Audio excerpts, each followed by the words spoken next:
All right, welcome back to the TechShack, to another one-take, low-quality video. It has been a rough couple of weeks. If you watched my last few videos, we had a big retail job that I did. Most of the footage was lost, so I wasn't able to do the video I wanted on that. And then the video I did put out was in a rush on our way on vacation, and I did a terrible job explaining what we did and using what footage I did have. Then the vacation we went on didn't go so well. The short got over 1,000 views, but then the long-form video really didn't get any views. And then I come back, and then I did a video a while back setting up some CPEs that were going to be used on Jeffys' job. My job was specifically just going to be to set up his home lab, his Wi-Fi, and finish up some of the electrical, because he bought one of these cabins, a much larger one, partially finished, to be used as a house. And while between, contractors not showing up and some shoddy contractors, I basically ended up taking over the job as like a general contractor and got the rest of it done. So we're gonna have a full video on his entire house coming out next weekend.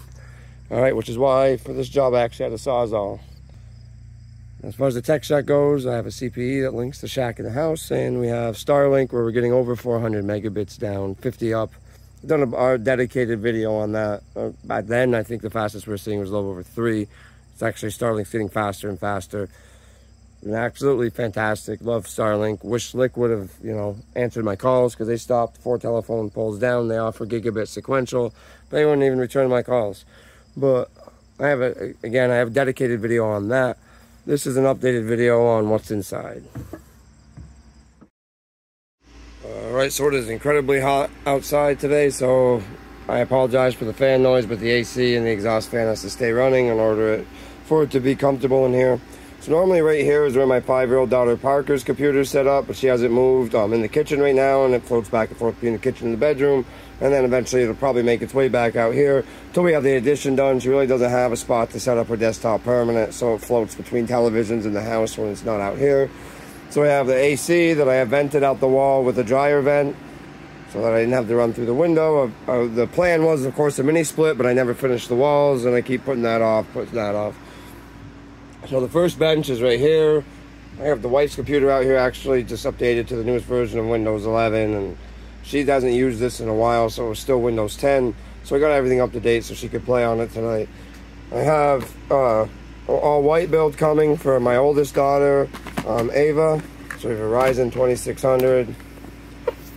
Her birthday is in September, so this is going to be her birthday build. Stay tuned for that one. So each workbench has an anti-static mat. This is an ESD ground, so you can clip your grounding strap right to that. I used to have grounded floor mats and boot straps, but the floor mats kind of all wore out, and I never replaced them because they're hundreds of dollars and not really worth it. So each bench setup has its own monitor. This one has VGA and HDMI, power, 2.5 gig. They both have power and 2.5 gig. But this one has VGA and HDMI. And then, of course, USB extension cable that's in here with the dongle permanently plugged in, so I don't accidentally leave the wireless keyboard and mouse dongle for this bench plugged into a computer that leaves the shack. So then over here, I have my main desktop, Ryzen 5800X3D, 32 gigabytes of T-Force, 3200 megahertz memory, tuned to 3600 megahertz, rock solid, stable, mem test, 24-hour loop, no failures. Now, this same kit, only 2 sticks I could get at 3,000 with the Ryzen 2600. 4 sticks I can only get at 266. But all 4 sticks with the Ryzen 5800X3D I could get at 3,600. So the memory controller and the Ryzen chips has come a long way. That has the still has the Soyo RX 5700 XT, which is actually an Asus used die on a brand new Soyo card.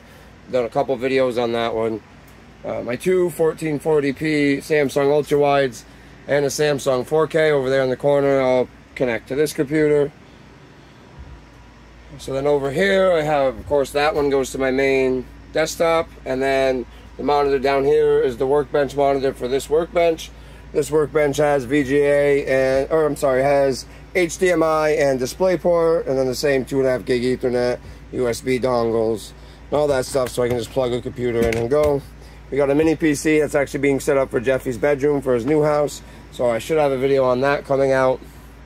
And then right here, of course, charging station for all my batteries.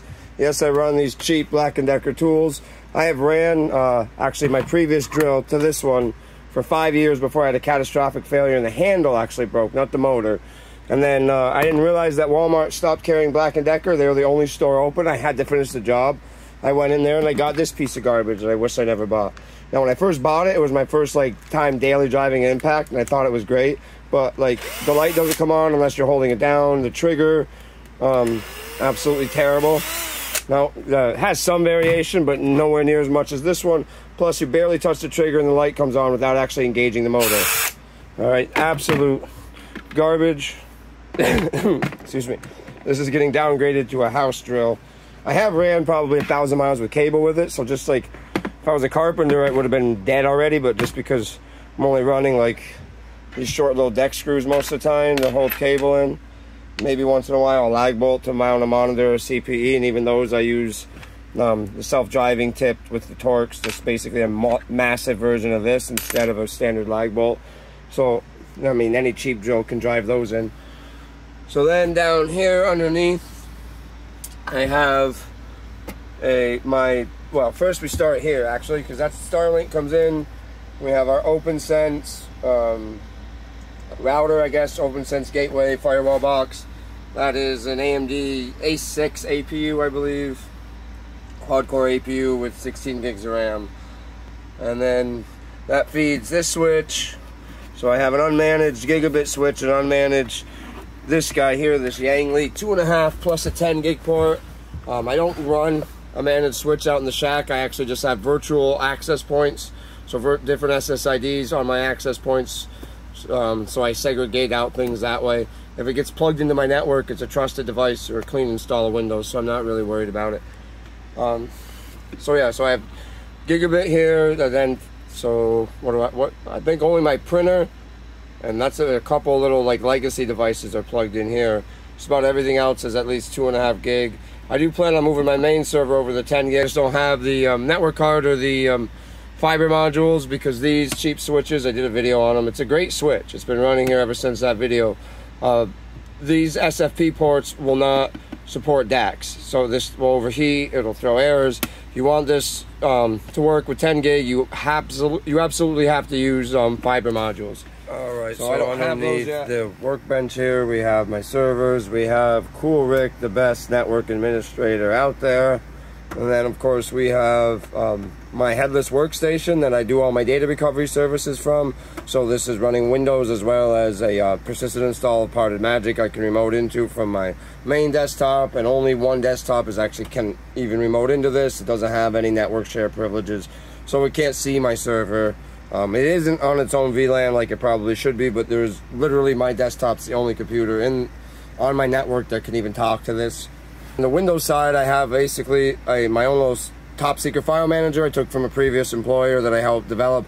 So with that file manager, you can basically, there's so much you can do with it. It's like a true God mode file manager. I can crack some basic encryptions.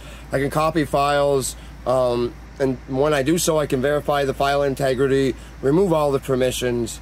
So when a client goes and opens a file on a new computer, it's not gonna say they don't have permission to open it. You can do so many things. I can mount network drives just within that file manager, but not within the rest of the Windows operating system. There's just so much I can do with that file manager. I wish I could show it, but if I did, then I'd probably get in a lot of trouble for still having it. But that is how I do most of my data recovery services, unless the drive is massive hardware failure, because it can even brute force some drives that Windows mounts and blue screens. The file manager, no, it'll mount it and do data transfer. It'll be very, very slow data transfer, but it'll be a data transfer nonetheless, and all the data will be there. So this M.2 dock supports NVMe and SATA, and it's on a dedicated USB 10 gig controller, USB 310 gig. And then this SATA dock uses the onboard USB 2 controller, so I don't have any sort of I/O restrictions. It's an 8-core V1 Xeon with 32 gigabytes of DDR3, so it is getting old. But with the file manager and some of the other advanced software and then the network privileges and all that other stuff I have to set up, I'm really putting off, transferring this to a new box. I'd love to recase it with something like this. That's what I thought about doing to avoid that, is getting a Chinese X79 motherboard, since they have the same chipset. Since the X79 chipsets the X79 Chinese boards don't actually use X79 chipsets. they use the full server 6 C100 series chipsets. So I should just be able to, like I did here, just drop my drives in and it boots, no driver issues. But I just haven't done that yet. And of course, my main server, I did a video on the PC I took the case from, and then I did a dedicated video on the server build that didn't get a lot of views. The original PC build with the retro AMD Geode CPU got a lot more views than the build video did. Blu-ray burner, USB 2 and USB 3 added, because this front was actually only USB 1. So I removed the front I/O and just put some mesh in there. And there's another 120mm fan that's blowing some air over those hard drives. So Intel Xeon, I think it's 2684 V4. It's a V4 16 core 32 thread Xeon with a Chinesium X99 board. I'll put the specs as an overlay if I haven't already.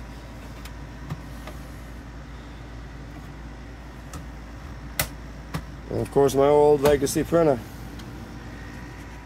I think that's just about it. I think I went over everything. Just wanted to do this video because I think the last one I still had my server rack. I hadn't built those. I absolutely love that little case. That thing is...